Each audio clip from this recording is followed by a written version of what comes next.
नमस्कार, मैं हूं राहुल सिन्हा। सभी न्यूज मित्रों का स्वागत है। सत्ता की शुरुआत में सत्ते पे सत्ता, यानी 7 खबरें और दिलचस्प जानकारियां। सबसे पहले आपको दिखाएंगे फ्रांस ने जिन लोगों को अपने देश में शरण दी, आज वो लोग ही क्यों फ्रांस को जला रहे हैं। दंगाइयों ने फ्रांस को हाईजैक कर लिया है। फिर हिंदुस्तान के उस तेज की बात जिसका नाम सुनकर ही दुश्मन कांपते हैं। आज तेजस को भारतीय वायुसेना में शामिल हुए 7 साल हो गए हैं। इस मौके पर हमने तेजस की सत्ता पर पावरफुल कुंजी तैयार की है। इसके बाद आपको दिखाएंगे बाबा अमरनाथ के श्रद्धालुओं के साथ कैसे रजिस्ट्रेशन वाला फ्रॉड हुआ।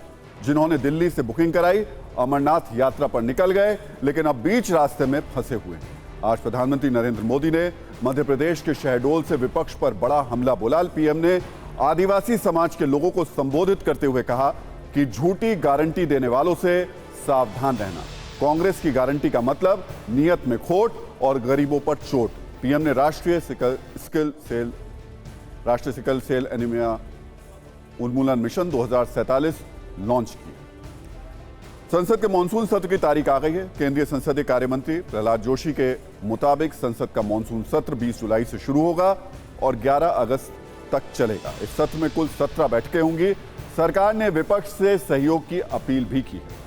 भारत सरकार का जीएसटी कलेक्शन जून महीने में 12% बढ़कर 1.61 लाख करोड़ रुपए हो गया है। अप्रैल 2023 में भारत में रिकॉर्ड 1,08,7 अगर हम कहेंगे तो करोड़ रुपए का जीएसटी कलेक्शन हुआ। देश में जीएसटी लागू होने के बाद से छठी बार कलेक्शन 1.6 लाख करोड़ के पार गया है। तो देखिए, कभी कभी कुछ आंकड़े ऐसे होते हैं जो बताते हैं तो बताते हुए उलझाते भी हैं, लेकिन अच्छी बात यह है कि आंकड़े बढ़ते हुए नजर आ रहे हैं। Housing development finance corporation HDFC और एचडीएफसी बैंक आज से मर्ज हो गए। इसके साथ ही देश की पहली होम फाइनेंस कंपनी एचडीएफसी का अस्तित्व खत्म हो गया है, जबकि इस विलय से एचडीएफसी दुनिया का चौथा सबसे बड़ा बैंक बन गया।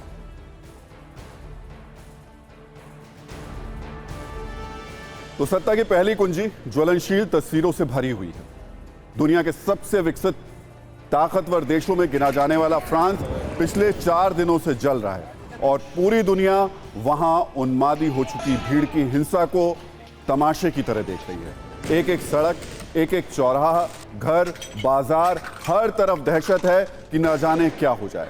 न जाने कहां से कोई कट्टर और उन्मादी व्यक्ति आ जाए और सब कुछ तहस नहस कर दे, जलाकर राख कर दे।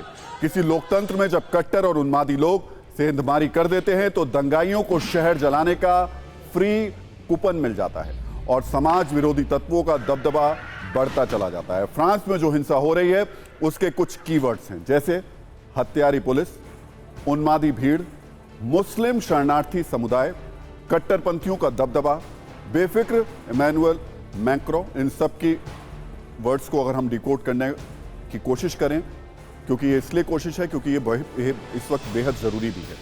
ये मत सोचिएगा कि फ्रांस में आग लगी है तो इससे आपको क्या फ़र्क पड़ता है। फ़र्क पड़ता है क्योंकि दुनिया भर में शरणार्थी संकट है और शरणार्थी अगर अपनी लक्ष्मण रेखा पार करके उन्मादी और हिंसक हो जाएं तो फिर चाहे कोई भी देश हो, वहाँ की अंदरूनी व्यवस्था खतरे में आ जाती है।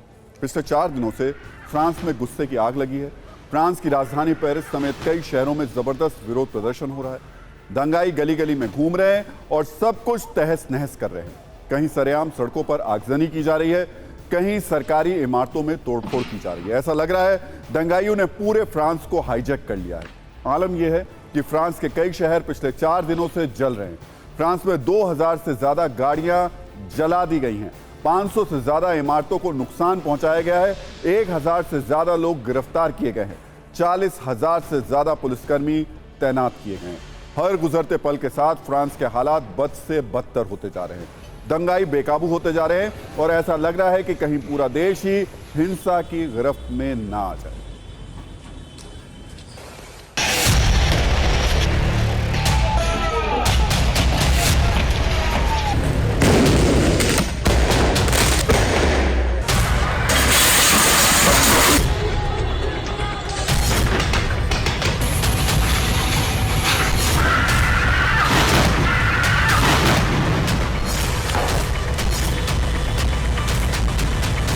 मैं हिमांशु दीक्षित इस समय TV9 भारतवर्ष के लिए पेरिस से रिपोर्ट कर रहा हूं, जहां पिछले 3 दिन से यहां पे वायलेंट राइट्स प्रोटेस्ट हो रहे हैं।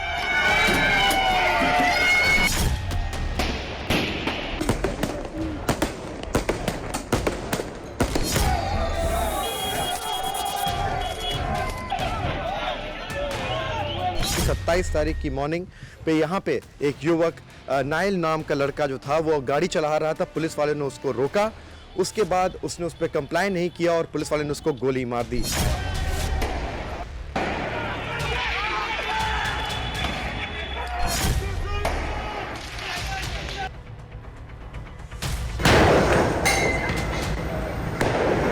Décision que nous avons prise en appelant tous les parents à la responsabilité. Il est clair que le contexte que nous vivons, on le voit, c'est la résultante de groupes parfois organisés, violents et équipés, que nous condamnons, que nous appréhendons, qui seront judiciarisés.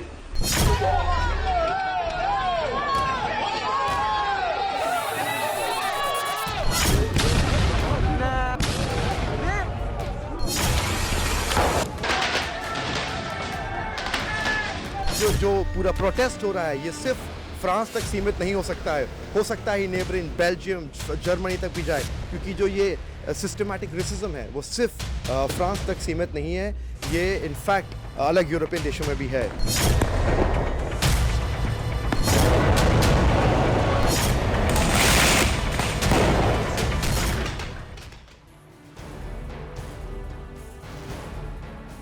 और अब आपको बताते हैं कि France क्यों जल रहा है। आखिर क्यों अचानक फ्रांस में इतनी हिंसा हो गई और कोई इसे रोक नहीं पाया। दरअसल 27 जून को फ्रांस की पुलिस ने सुबह 9 बजे ट्रैफिक जांच के दौरान कार से जा रहे 17 साल के एक लड़के को गोली मार दी थी। आपको बताते हैं उस दिन हुआ क्या था।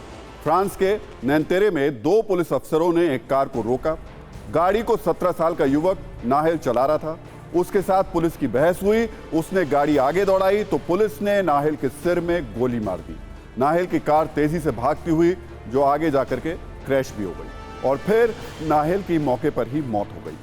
फ्रांस से आई मीडिया रिपोर्ट्स के अनुसार नाहेल की उम्र सिर्फ 17 साल थी।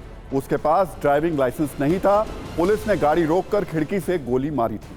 जब 38 साल का पुलिस अफसर सस्पेंड हो चुका है, आरोपी पुलिस अफसर को हिरासत में भी लिया जा चुका है। बताया जा रहा है कि 17 साल का नाहेल, जिसकी मौत पुलिस की गोली से हुई, वो अल्जीरियाई मूल का फ्रांसीसी शरणार्थी था। वो टेक अवे डिलीवरी ड्राइवर के रूप में काम कर रहा था। नाहेल ने अपनी पढ़ाई पूरी नहीं की, हालांकि वो इलेक्ट्रीशियन बनने की ट्रेनिंग ले रहा था। इसके लिए घर से कुछ ही दूरी पर एक कॉलेज में उसका दाखिला कराया गया था। यानी फ्रांस में हो रही हिंसा की पूरी पिक्चर यह है कि एक शरणार्थी लड़के ने ट्रैफिक उल्लंघन किया, उसे पुलिस ने गोली मारी जिससे उसकी मौत हुई।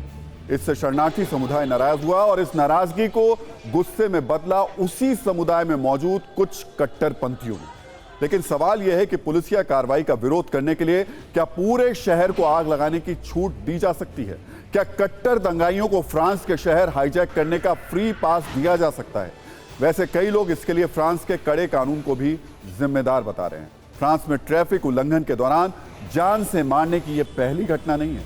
पिछले कुछ सालों में ऐसी घटनाएं ज्यादा देखने को मिल रही हैं। सिर्फ इस साल ट्रैफिक नियम के उल्लंघन के दौरान जान से मारने की ये तीसरी घटना है। पिछले साल ऐसी 13 घटनाएं देखने को मिली थी जब ट्रैफिक नियम के उल्लंघन के दौरान जान गई थी। वहीं साल 2021 में इस तरीके की 4 घटनाएं देखने को मिली थी। इस सब के पीछे फ्रांस का वो कानून है जिसे 2017 में लागू किया गया था। फ्रांस ने यह कानून एक के बाद एक हुई कई आतंकी हमलों के बाद बनाया था। इसके मुताबिक अगर ड्राइवर कानूनों का पालन नहीं करता और किसी आम आदमी की जिंदगी खतरे में डाल सकता है तो पुलिस को यह अधिकार है कि वो गाड़ी पर गोली चला सके। यही वजह है कि पुलिस ने इस मामले में गोली चलाई, जिसके बाद दंगे भड़क गए। ये घटना एक तरफ फ्रांस में पुलिस के अत्याचारों पर उंगली उठाती है तो दूसरी तरफ शरणार्थी से जुड़ी समस्या को भी उजागर करती है। फ्रांस में आग, हिंसा, पथराव, विरोध प्रदर्शन की आपने कई तस्वीरें देखी, लेकिन एक तस्वीर ऐसी है जो दुनिया को सबसे ज्यादा चुभी, जिससे इस वीडियो में जिसने भी देखा और इसके बारे में जाना, उसने इसे दुनिया का सबसे बड़ा पाप बताया। यह तस्वीर कट्टरपंथियों की सोच को एक्सपोज करती है। फ्रांस का यह वीडियो मार्सले शहर से आया, जिसमें दंगाई मार्सले की सबसे बड़ी पब्लिक लाइब्रेरी को आग लगाते हुए नजर आ रहे हैं। इमारत के भीतर हजारों दुर्लभ किताबें आग की लपटों के हवाले कर दी गई। आग की इन लपटों से आप अंदाजा लगा सकते हैं कि दंगाइयों ने कैसे कुछ ही मिनटों में ज्ञान के असीम भंडार को राख कर दिया। इसमें कई दुर्लभ पुस्तकें भी थी, जिनमें क्षेत्र की सांस्कृतिक विरासत से जुड़ी जानकारियां थी। लेकिन दंगाई हमेशा दृष्टिहीन होते हैं, उनकी सोच पर पट्टी बंधी होती है, उन्हें कुछ दिखाई नहीं देता। लाइब्रेरी समाज को दिशा देने वाली जीपीएस यानी दिशा सूचक की तरह होती है। आधुनिक दौर में लाइब्रेरी का महत्व धर्म स्थलों से भी कहीं ज्यादा है। किसी इलाके में मौजूद एक अकेली लाइब्रेरी वहां रहने वाले हर पीढ़ी के लोगों को समृद्ध करती है। इसलिए लाइब्रेरी में आग लगाना, किताबें जलाना बहुत गंभीर अपराध है। किसी भी तरीके के विरोध के लिए लाइब्रेरी को जलाने की जरूरत नहीं होती। फ्रांस से आई इन तस्वीरों के बाद मशहूर जर्मन कवि, लेखक, आलोचक हेनरिच हेन की पंक्तियां दुनिया भर में ट्रेंड करने लगी। उन्होंने कहा था कि जो किताबें जलाते हैं वही एक दिन इंसानों को भी जलाते हैं। पुस्तकालय जलाने की बात जब जब होती है तो बिहार के ऐतिहासिक नालंदा विश्वविद्यालय का जिक्र जरूर होता है। 830 साल पहले बिहार के नालंदा में दुर्लभ पुस्तकों को आग के हवाले कर दिया गया था। साल 1193 में बख्तियार खिलजी ने नालंदा विश्वविद्यालय में नरसंहार किया था और वहां आग लगवा दी थी।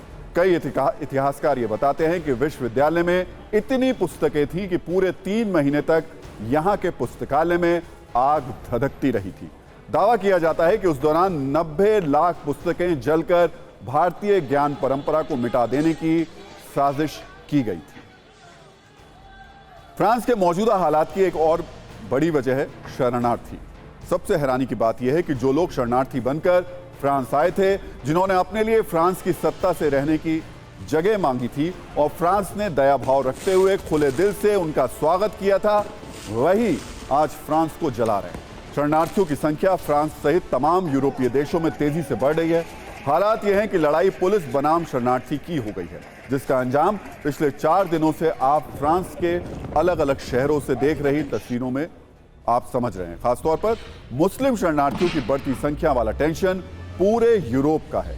डेमोग्राफी से जुड़े आंकड़े बताते हैं कि फ्रांस में करीब 60 लाख मुस्लिम आबादी है। यहां हर साल 17% की दर से मुस्लिम आबादी में इजाफा हो रहा है। अब सवाल यह है कि मुस्लिम शरणार्थी कहां से आते हैं, जो यूरोप के अलग अलग देशों में रह रहे हैं, और जब भी मामला बिगड़ता है तो वो वहां की सत्ता और सरकार को सीधी चुनौती देते हैं। आपको एक आंकड़े से बताते हैं कि कैसे फ्रांस मुस्लिम देशों से आए शरणार्थियों का सेंटर बन गया है, जिससे यहां की डेमोग्राफी बदल गई है। फ्रांस की आबादी 6.7 करोड़ है, जिसमें करीब 10% मुस्लिम आबादी है। अल्जीरिया से मुस्लिम आबादी फ्रांस आती है, जहां की कुल आबादी 4.4 करोड़ है, जहां 99% मुस्लिम है। मोरक्को की कुल आबादी 3.7 करोड़ है, यहां भी 99% मुस्लिम है।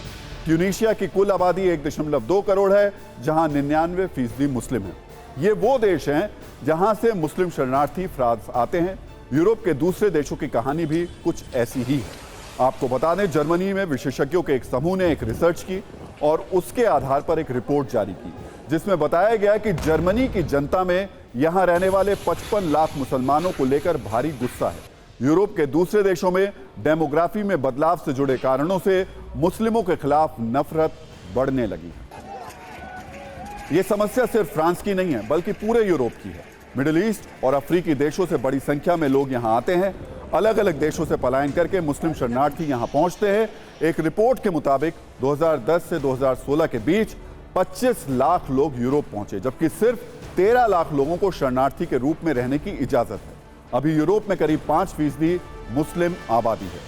सबसे हैरान करने वाली बात यह है कि साल 2050 तक 2 गुनी से भी ज्यादा वृद्धि का अनुमान लगाया गया। कट्टरपंथियों के टारगेट पर फ्रांस हमेशा से रहा है, यह अचानक नहीं हुआ है। फ्रांस में इस तरीके के विवादों का लंबा इतिहास रहा है। इसमें सबसे खौफनाक था साल 2015 का वो आतंकी हमला, जब विवादित कार्टून पर आतंकवादियों ने कोहराम मचाया था। 7 जनवरी 2015 की सुबह फ्रांस की पत्रिका शार्ली हेब्दो के दफ्तर में आम दिनों की तरह ही काम चल रहा था और सुबह 11:30 बजे के करीब हमलावरों ने इमारत में घुसकर 12 लोगों की हत्या कर दी थी। इसके बाद कई आतंकी हमले हुए, लोन वुल्फ अटैक हुए, जिनमें आम लोगों की हत्याएं की गई। और फिर एक समय ऐसा आया जब शरणार्थियों और कट्टरपंथियों को ऐसे हमलों के लिए जिम्मेदार बताते हुए टारगेट किया जाने लगा। यह फ्रांस में हो रहे टकराव की एक बड़ी वजह है। क्या कोई सोच सकता है कि फ्रांस का यह हाल हो सकता है कि उसके शहरों को शरणार्थी समुदाय और वहां के दंगाई हाईजैक कर लें? फ्रांस दुनिया की 7वीं सबसे बड़ी अर्थव्यवस्था वाला देश है।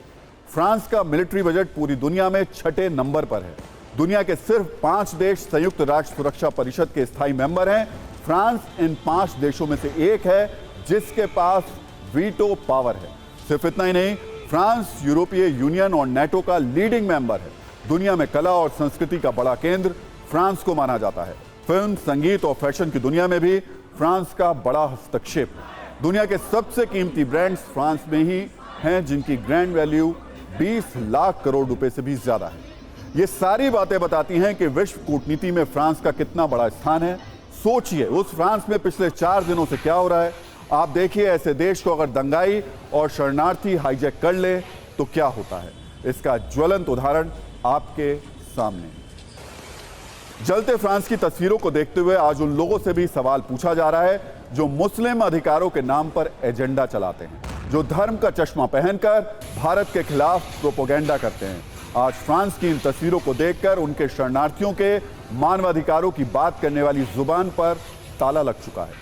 तमाम एजेंडाधारियों को आज फ्रांस की जनता की कोई चिंता नहीं हो रही। वो लाइब्रेरी जलाने वाले, शोरूम से गाड़ियां फेंकने वाले, सरकारी इमारतों में तोड़फोड़ करने वालों को कोई नसीहत नहीं दे रहे हैं। सोचिए, अगर ऐसी घटना भारत में हुई होती तो कैसे बुलेट ट्रेन की स्पीड से एजेंडा चलाया जाता। ये हिपोक्रेसी आपको कई अंतर्राष्ट्रीय संगठनों और मानवाधिकारों पर जो रिपोर्ट्स लिखने वालों में खूब देखने को मिल रही होगी। वैसे मैक्रो पर भी सवाल उठ रहे हैं, क्योंकि वो फ्रांस की इन तमाम दिक्कतों के बीच एक कॉन्सर्ट का आनंद ले रहे थे और उसकी तस्वीरें भी सामने हैं।